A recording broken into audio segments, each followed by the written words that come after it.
à d'autres. Mais d'un autre côté, il est très dur. Et dans ces quintés-là, il y a beaucoup de partants. 1600 mètres, ça joue des coudes. Faut se monter tout de suite là. Lui, il peut le faire. Même si je crois que Tim Dunworth sur le site equidia.fr voudrait que son cheval soit caché cette fois-ci. C'est possible avec son numéro en dehors. Voilà, je le vois plus 4-5 que 1-2. 2 étoiles? Oui, quand même. Note de méfiance. Il est fiable. On passe au numéro 4, c'est Zolia qui a hérité de la corde numéro 16, on le voit à côté de Mickaël. On parle de son début d'année qui a été en fanfare avec 2 victoires au niveau des handicaps sur la PSF de Pornichet et puis sur ces images en progressant dans le tournant final et en venant dans la partie descendante sur l'hippodrome de Nantes. Zolia qui s'offrait un nouveau handicap ici, c'était sur 1600 mètres. Elle prolonge bien son effort pour devancer The Snark, le numéro 9 qu'on évoquera tout à l'heure. Elle est passée de 31 à 37.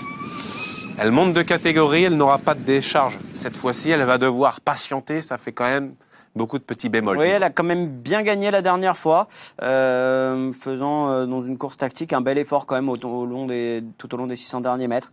Le lot était moins fort et elle a été pénalisée. Et en plus, tu as le numéro 16. Alors elle va attendre, c'est peut-être pas trop problématique. Digne fille de Ken d'Argent, si les orages se poursuivent et ouais, on enregistre cette émission le samedi en fin de journée. Donc voilà. Si les orages persistent et que ça devient lourd, ses chances vont s'agrandir. On lui met une étoile. Oui. Au moment où on prépare cette émission, ça sera une étoile pour tous les deux. Acto, le numéro 5. Acto, le numéro 5. Lui non plus ne sera pas dérangé si jamais les orages venaient à vraiment s'intensifier. Ce pensionnaire de Fabrice Chappet. Qui a fait un truc quand même dernièrement sur la piste en sable fibrée de l'hippodrome de Chantilly. Il avait déjà fait quelque chose de très bien pour sa rentrée à Saint-Cloud pour son premier handicap. Mais là, on se dit c'est terminé. Enfin, il sera parmi les derniers. Ouais. D'autant plus qu'à Chantilly, on ne revient pas vraiment en dehors sur la PSF. Mais l'impression visuelle est quand même favorable. Là, des 150 derniers mètres. La raison pour laquelle, effectivement, on a regardé cette course de référence, c'est cet effort tout final qui est vraiment... Il allait plus vite que la douche pour le cercler, vous l'avez vu. Mais ouais, effectivement. J'étais en train de me dire où est-il, mais il finissait on bien. l'a vu bien finir à l'extérieur, effectivement. Bon, c'est assurément un cheval qui est compétitif dans les quintés comme celui-ci. Voilà, après, c'est une affaire d'impression. C'est un cheval qui doit attendre. Un bel associé. Mais oui, pourquoi pas. 2 étoiles? Oui. Allez, 2 étoiles également. Ça peut même être une base un petit peu spéculative. On aura une base, regardez, El Pequeño, c'est le numéro 6. On va écouter son partenaire dans quelques instants au micro de Mickaël Cardine. Parlons de ce poulain précoce qui a été polyvalent et très régulier à l'âge de 2 ans, qui a montré assez vite du potentiel cette saison. Et puis, ces 2 dernières sorties, on a le sentiment que le cheval a quand même des excuses à faire valoir. Une fois, il a été brillant, a pris dans un petit frottement en début de course. Et puis, dernièrement, ça a été les ennuis de trafic. Le classique, vous le savez, dans les handicaps. Oui, avec les chevaux qui attendent et El Pequeño n'a pas le choix. Mais il a le moteur, il a le truc pour gagner le quintet. La dernière fois, il a montré qu'il pouvait gagner un handicap tous les jours à cette valeur-là. On reverra tout à l'heure cette course de référence et on pourra le cercler de nouveau. Est-ce que ça vous tente d'écouter votre propre interview, Mickaël? Avec plaisir. Est-ce que ça vous tente également de la lancer? Oui, je peux la lancer. Allez-y alors. Je me lance. Allez. Ben, on va écouter tout de suite Thomas Trullier qui nous parle des chances d'El Pequeño. Il n'est pas négatif. Ouais, écoutez-le. C'est vraiment un attentiste, c'est un cheval qu'il faut laisser un peu dans le confort à l'arrière-garde. Donc il va falloir qu'on ait un peu de chance, mais il est à cette valeur-là, il va être compétitif. Le cheval il va vraiment rester très très bien.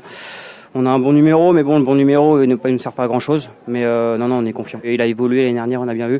Et là, on a vu qu'il était encore compétitif, donc à mon avis, il n'est pas loin de son quintet. La dernière fois, il était bloqué aux 400 mètres, puis à 100 mètres du poteau de nouveau. Il a pas une très fluide. Seulement 7e et attention à lui. Donc 3 étoiles, El Pequeño, ça sera mon préféré dans cette épreuve. Si ça s'assouplit, ça peut, à mon avis, aussi l'arranger pour créer un peu plus d'écart peut-être entre les chevaux et permettre aux attentistes de mieux revenir. C'est votre favori ou pas, Mickaël? Non, mais presque. il en est. Oui, voilà. Il fait partie de mes bases. Il est un peu loin d'ailleurs dans mes bases maintenant que j'y réfléchis. Bon, vous pouvez toujours changer votre ticket non. Dans une autre émission. Allez, rue Ernestine, c'est le numéro 7. Oui, une pensionnaire de Ludovic Gadebin que Théo Bachelot connaît bien. Il avait gagné avec du côté de Pornichet. Elle a fait une rentrée à Toulouse dernièrement qui est tout à fait honnête. Un bon numéro de corde pour cette pouliche qui est toute neuve, qui n'a finalement jamais déçu au cours de sa carrière. Difficile de lui reprocher quoi que ce soit. Il y a des chevaux qui viennent de lignes un petit peu différentes. Personnellement, c'est pas ma préférée, mais elle a quand même des arguments à faire valoir. Une petite étoile? Oui, peut-être 2, non? 2 étoiles. Ah, 2. Mais une étoile plus une étoile, ça fait 2 étoiles. Oui, une pour vous, une pour moi, effectivement. Non, mais simplement. vous êtes très fort en maths. C'est un problème avec la régie, vous le savez bien. Oui, jamais de notre toujours faute. la régie. Toujours la régie en cas de problème si un jour vous venez à travailler pour Equidia. Allez, Green Cap, c'est le numéro 8. L'autre atout Fabre au départ de cette course. Cette fois-ci, on laisse la Kazakh Al-Shakab. On passe à une autre Kazakh classique avec la Kazakh Godolphin. Un concurrent qu'on connaît bien sur 600 mètres. 100% de réussite sur la distance. Oui, mais voilà, de nouveau, Mickaël, j'ai décidé d'écarter cette candidature. Je n'ai rien contre l'écurie de Monsieur Favre, au contraire. Peut-être parce qu'il ne nous parle pas, vous Non vexez. plus. Alors ça, bon, écoutez, chacun ses choix, mais c'est plutôt sur les prestations de Green Cap. Si on regarde ce qu'il a fait, il a couru sur 1400 mètres, sur 1600 mètres, sur 1800 mètres. On est allé gazon, PSF, on est allé à Lyon-Lassois, à Lyon-Paris en 20. Un cheval qui a été castré, qui a toujours pas gagné sa course. On a tout tenté pour le moment et ça n'a pas payé. Donc dans ce quintet avec des valeurs montantes pour des jeunes 3 ans qu'on ne connaît pas encore, je me dis que c'est mieux de le mettre de côté. Voilà. Mais moi, je reprendrai l'argument que André Fabre va dans ses handicaps. Effectivement, il a peut-être un petit peu montré ses limites dans de bons Médènes, mais néanmoins, il est toujours à l'arrivée l'année passée dans les Médènes. Leur rentrée Lyon-Lassois, elle compte pas. C'est une rentrée après une absence, après castration. C'était pas l'impression visuelle à chaque fois en se disant tiens, on n'est pas loin d'une course non plus. Bon, bah alors, je vous dis, là, les chevaux d'André Fabre reviennent vraiment au top du top. On a fait appel à Stéphane Pasquier et je crois qu'on peut pas faire sans. Gérard, à votre avis, Green Cap va participer à son premier handicap ce dimanche. Et il est mieux gazé. Oui, Green Cap, bon, c'est vrai que c'est son première course après la castration, mais je pense que là, Anthony, je suis pas tout à fait d'accord avec toi. Je suis d'accord plutôt avec Michael. Ils ont fait venir Pasquier, c'est pas pour rien. Moi, je le vois dans les 5, mais je le mettrais dans une longe, quoi. Voilà. Mais je lui mets 2 étoiles parce que je pense qu'il peut faire quelque chose. 2 étoiles pour ce numéro 8 et j'ai le sentiment surtout que certains parieurs peut-être ont raison comme vous, on le garde pour l'entourage, la qualité de l'entourage et pas forcément pour les prestations. Il a quand même de bonnes lignes il y a 2 ans, hein. Il est à l'arrivée de Médène assez bien composé à chaque fois. Voilà, je pense qu'il doit être compétitif à cette valeur-là et il sera mieux certainement sur le gazon que sur le sable dernièrement. Gérard, on vous retrouve, je sais que vous êtes en famille, vous passez un bon moment. Est-ce que vous avez un outsider à nous conseiller? C'est le moment de briller. Oui, le moment, oui. Moi, il y a un cheval que j'aime bien, surtout le jockey aussi que j'aime bien. Ce Acto, là, avec Picon, 5, vous l'avez passé, vous avez dit un peu de bien. Moi, je pense qu'il peut être dans les 3. C'est mon outsider favori. S'il y en a un des 2 qui le met dans les 3, j'en ai un autre aussi. Hein. J'espère que, voilà, c'est mon tuyau du jour. Eh ben c'est parfait, Il passe Gérard. comment, Gérard? Pardon? Il passe comment? Il passe comment? Non, on va tout changer, vous savez bien, mais en tout cas, je l'ai dans mon ticket. Est-ce que vous l'avez? Oui. Bon, match nul pour le moment. The Snark, c'est le numéro 9, on attaque la deuxième partie de cette émission. Oui, deuxième de Zolia, on l'a revu, hein, cet élève de Paul de Chevigny, un cheval qui a toujours répondu présent lui aussi depuis son début de carrière. Il y a très très peu de fausses notes dans sa musique, il a pas mal d'expérience, un bon numéro de corde. Je lui vois peut-être pas trop de marge, je suis pas grand fan de la ligne de Zolia, donc je l'ai plutôt gardé dans un second temps. Mais il a quelques arguments à faire valoir. Il fait partie des possibilités nombreuses, on l'a compris. 2 étoiles. Un peu ventre mou. Voilà. On parlait de la course. Oui, exactement. J'étais inquiet pendant un moment. Allez, Ziggy Star, c'est le numéro 10, l'écurie de Maxime Césandry, un cheval qui a montré sa grande forme ces dernières semaines, qui était passé tout près de la victoire lors de son avant-dernière sortie sur l'hippodrome de Fontainebleau. Il y avait un petit nez à l'arrivée, puis dernièrement, un cheval qui a remporté sa course. C'était plutôt logique sur l'hippodrome de Lyon-Paris, en finissant assez fort ce jour-là. Même si le lot était plus faible que celui qu'il va affronter ce dimanche. Il a été supplémenté, vous le voyez, les propos de son entourage sur le site equidia.fr. Je l'ai supplémenté pour avoir une vraie ligne. Il faut voir s'il est capable de franchir un palier. Et ce palier, c'est celui des quintés. Oui, voilà, on lui demande de franchir un vrai palier parce que dernièrement, il a gagné dans un lot qui était moins bon, pénalisé. Alors certes, l'impression visuelle... Le moral est là. L'impression visuelle était bonne. Donc, voilà, il a tout à fait le droit de venir ici. Mais un petit peu comme Maxime Césandry, je pense qu'il faut prendre la température en ce qui nous concerne. Un peu juste pour tous les deux. On lui met une étoile. On va surveiller son comportement ce dimanche et on verra si on prend l'abonnement ou non pour la suite du printemps. On prend l'abonnement sur Summerblow le numéro 11. Je vous le dis, je vous laisse pas le choix, Anthony. D'accord. Oui, monsieur. L'impression visuelle dernièrement était très bonne dans la course sur l'hippodrome de Paris-Longchamp. Elle n'a pas eu toutes ses aises au moment opportun et je pense que c'est une pouliche qui a quand même une longue accélération et ce qu'elle n'a pas pu mettre à profit dernièrement. Michael Barzalona lui renouvelle sa confiance, numéro 8 pour juste partir à son numéro et patienter au sein du peloton. Oui, c'est ma favorite, je pense qu'elle a un quintet. Mais dites-le, c'est l'argument principal. Et j'aime beaucoup l'entraînement d'Axel Baron en plus. Donc 3 étoiles. Oui, 3 étoiles. Voilà, mais dites-le, les gens ont envie de savoir qui est votre préféré parce que tout à l'heure il y a eu un suspense, on n'avait toujours pas la réponse.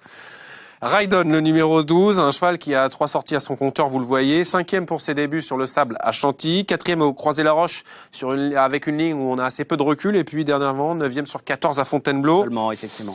On va lire les propos de son entraîneur maintenant sur le site equidia.fr. Florent Belmer, c'est un cheval qui a rencontré des problèmes de pied Il nous disait ça. Il avait modifié sa ferrure la dernière fois et ça ne lui a pas forcément convenu. Oui. C'est le souci déjà ça, il faut voir. C'est un cheval qui, pour son entraîneur, est un vrai cheval de grand handicap car il est très maniable. C'est un guerrier encore perfectible. Je serais déçu de ne pas le voir à l'arrivée. Ouais, bah pour tout vous dire, on a été peut-être un petit peu sévère en lui accordant une seule étoile à ce On n'a rien vu, un cheval qui n'a pas d'expérience. Les deux premières n'étaient pas si mauvaises. Et pour tout vous dire, j'ai croisé un certain Jordan Philippi qui m'en a parlé en bien. Et c'est vrai qu'il a le bon profil parce que 9e, 4e, 5e, le handicapeur lui met 34,5 de valeur. Donc il s'en méfie, il a vu un bon cheval et je pense qu'il n'a pas totalement tort, le handicapeur. Voilà, je pense qu'on a peut-être un petit peu oublié vite Raidon. On lui a mis une étoile. Non, on lui a mis une étoile. Je l'avais bien défendu malgré tout et puis on a surtout vu les propos de son entourage qui est plutôt confiant. Too Good To Be Rude, que vous prononcez encore même mieux que moi. Too Good To Be Rude. Pensionnaire de Mathieu Bram, un poulain. Lui aussi n'a pas été très heureux, très chanceux plutôt. On regardait le Péqueño, le numéro 6, et puis on regarde la toque noire à la corde sur un 3e rideau. Les deux toques noires à la corde, c'est Summerblow et on l'a pas fléché, Too Good To Be. Too Good To Be Rude. Regardez ça. Qui vient comme pour bien finir. Qui est repris, portait le numéro 11, et puis elle qui est bloqué derrière Alexine. Et regardez ça. Et finalement, voilà, ça s'est refermé. Maxime Guyon n'a pas insisté inutilement, il a posé les mains. Bon, maintenant, ce jour-là, je pense qu'il aurait été 4-5. Ça suffit pour le prendre en base pour une place. En base pour une place. Présomptueux, mon cher Anthony. Mais on lui glisse une place. Voilà, il a un numéro un petit peu en dehors, c'est pas très grave, c'est un cheval qui attend. Avec Maxime Guyon, on peut avoir confiance pour un bon parcours. 2 étoiles. Oui, 2 belles étoiles. 2 belles étoiles. Belles étoiles. Golden à Alcoa. Ou Alca, c'est le numéro 14. Je m'étais entraîné, ça n'a pas fonctionné. C'est un peu l'interrogation de cette épreuve. Pour moi, c'est le facteur X. On l'a vu faire de très bons débuts l'an passé à Chantilly, dans un lot qui a répété par la suite. Il y avait Blue Island, qui ensuite a confirmé et qui s'est essayé dernièrement au niveau des listed. Et puis, il y avait Tajlina, qui a remporté le prix Pénélope, qui s'est placé du Cléopâtre, donc des épreuves de groupe. On se dit que l'année prochaine, donc l'année 2025, ça va cartonner. Une rentrée plutôt discrète, mais OK, en terrain plutôt très correct, souple, peut-être, à Saint-Cloud. Voilà. Ouais. Et au Lion d'Angers, je suis resté sur ma faim avec un bon parcours, même si elle a été un peu brillante ce jour-là. Alors, elle manque encore d'expérience. C'est vrai que c'est ce que nous dit Xavier Blanchet, mais il pense qu'elle est dans sa valeur. Je suis assez d'accord. Et surtout, regardez bien, ses débuts, c'était 1600 mètres. On a tenté de la rallonger sur 2000 mètres. Ça n'a pas collé, un peu brillante, un peu... Voilà. Encore des réglages à faire. On revient sur 16. Il va y avoir du rythme, à mon avis, sur ce parcours de Longchamp. Et je ne serais pas surpris qu'elle court bien. Avec bon numéro de corde. Christian Desmureaux déchaîné. 2 belles étoiles là. 2 étoiles et j'ai voulu la conserver en base et j'ai pas eu assez de courage. Oui, bah vous en manquez bravement, mon cher. Merci, on passe un très bon moment tous les deux. Vous êtes fort sympathique quand même. Mal numéro 15, autre élève de Ludovic Gadbin qui a délégué plusieurs de ses pensionnaires ici dans cette épreuve. Vous n'étiez pas présent à Vannes? Peut-être J'y étais, mais pour des raisons privées. Moi, je n'y étais pas et du coup, j'ai pas été forcément emballé par la victoire de Vannes. C'est pourquoi on l'a plutôt glissé dans un second temps. Maintenant, certains diront qu'il faut jamais oublier Diardouin dans un quintet avec un petit poids. Et c'est lui qui va lui être associé avec un bon numéro de corde. Voilà, bon, elle a été gagner sa petite course. J'aurais préféré la retrouver pour l'instant en deuxième épreuve. Une étoile? Oui, une seule. Les Vannes, c'est pas votre truc non plus.